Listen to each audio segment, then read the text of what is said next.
Hi everybody and welcome to Get Indie Gaming and to our top 5 indie games we think you should be on the lookout for this September. Up later today we have a surreal puzzler, a musical adventure where the power of song helps save the world, and an anime-inspired side-scrolling beat-em-up with multiple enemies and oodles of customization. Before we check out the top 5, in keeping with the tradition of this series, let's take a look at a handful of other indie games, our honourable mentions, that didn't quite make it into the top 5 for this month. The first of this month's honourable mentions, Planet Alpha, came out earlier in the month across multiple platforms. We've reviewed this one for the PlayStation 4, and while it looks utterly gorgeous, we found the overall gameplay to be somewhat lacking. That said, it's worth taking a closer look if you're able, for its overall art and design choices therein. Buddy System launches their debut title Little Bug on the 25th of September for the Windows, Mac and Linux. You play as a young city girl lost in a mysterious world inhabited by restless spirits. You control both Nay and her spirit companion, using a telekinetic connection to swing across moonlit mountains, canyons, deserts, while discovering items that reveal fragments of Nay's life. The first of 2 theme park management tycoon games in this September's honourable mentions, Megaquarium sees you design and build your own aquatic park where you look after the fish, manage the staff and keep your guests happy. This launched May 13th via the PC, Mac and Linux.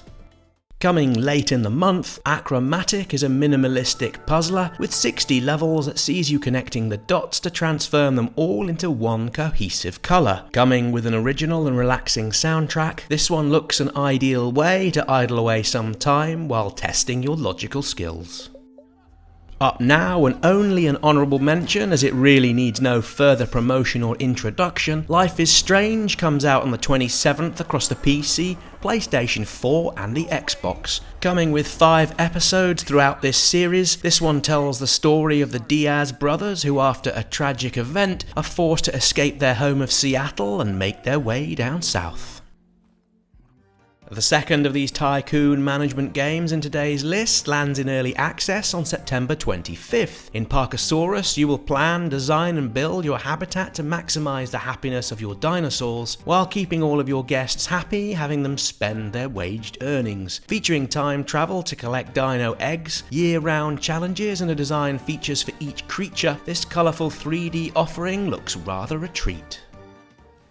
And the last of our honourable mentions for September, Razed came out on the 14th and offers 60 neon-drenched dynamic levels across 6 worlds. This single-player platform racing game is perfect for any speedrunners out there and seems well suited for streamers on Twitch with its mega jumps, super speed boosts and online leaderboards. With September's honourable mentions now complete, let's waste no more time and get going with this month's top 5.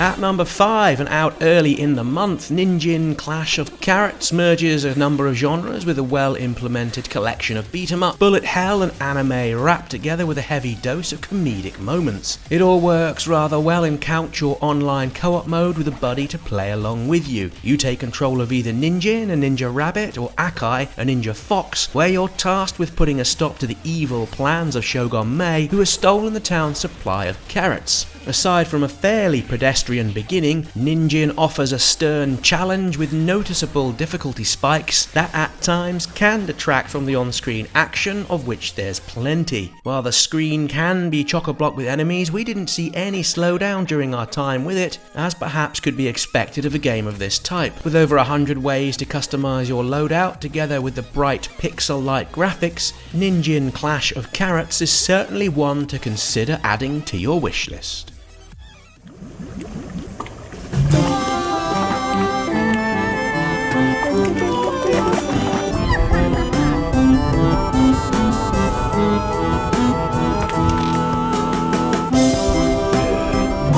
At this month's number 4 and launching on September 27th on the PC and the Switch, Wandersong was successfully kickstarted back in 2016 and features a side-scroller with a songsmith bard travelling through the land in hopes of saving the world through the power of song. From what we've seen of the demo and gameplay, you use the bard's voice within a clever rhythm game mechanic, and by matching the different coloured notes shown to you on screen, solve puzzles or see away certain characters, causing an all-round mischief. For example, by matching the song of a bird, they can give me a speed boost to jump up high. The bird will sing 3 or 4 notes correlating to the direction and colour of the notes on the control stick, and I have to match them perfectly to obtain the said boost. Other aspects of the singing element see you bringing plants to life through song, then using them as a platform, convincing a musician to give someone a second chance, and even helping a sweet shop owner see an uplift in business. It's a novel offering and one we're aching to get hold of.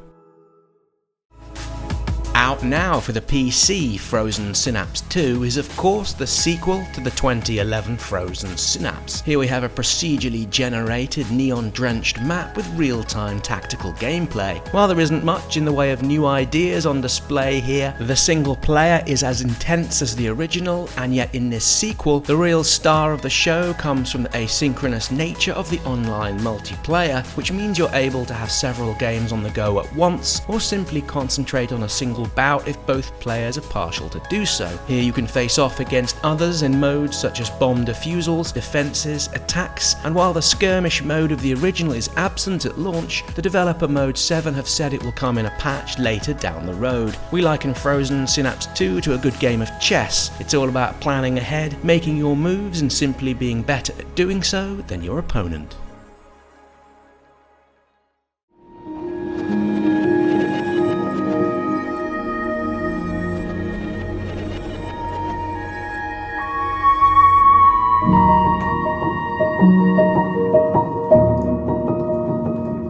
Our runner-up for September, The Gardens Between, offers a bittersweet puzzle game that takes place amongst a series of small islands. You play as 2 best friends, with each island being based in relation to certain aspects of their past. One island represents a time of moving house, other islands give memories related to sports, video games, time spent in front of the TV watching films, and other such things as playing cards. The overall mechanics see you control the passage of time, seeing you take a back seat towards the overall proceedings. You act as a children's guide by moving time backwards and forwards with to and fro patterns, and by doing so, the children use their abilities to interact with a beautifully created environment to activate switches, or by carrying a lamp containing an orb of light that's delivered to each island's peak. The puzzles are fun, engaging, and while never overly hard, there are at times plenty things to think about. We played this as a family in one sitting, and in truth, we came out the other end wanting more, and it left us all warm and fuzzy. The Gardens Between is out now for the PlayStation 4, PC, Mac, and played by us here on the Nintendo Switch.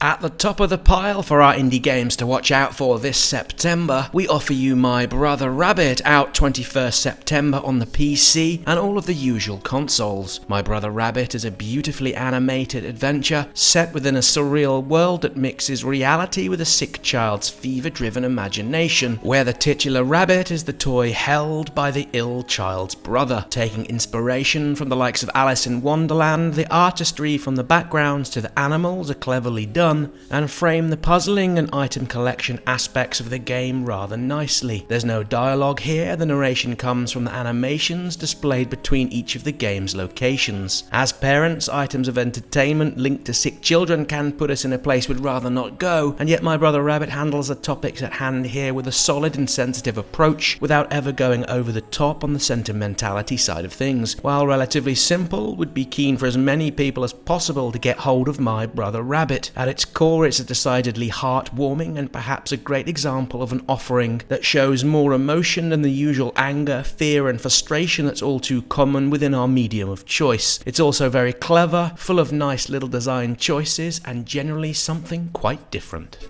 With my brother Rabit sitting at the top of the countdown for this September, it's almost time to say a fond farewell. Be sure to click the like button, and if you haven't done so, now would be an awesome time to subscribe to the channel. If you've time, be sure to check out our website, getindygaming.com, for more reviews, news, indie game features, and as always, many thanks for watching, and we look forward to welcoming you back here soon for more indie game videos.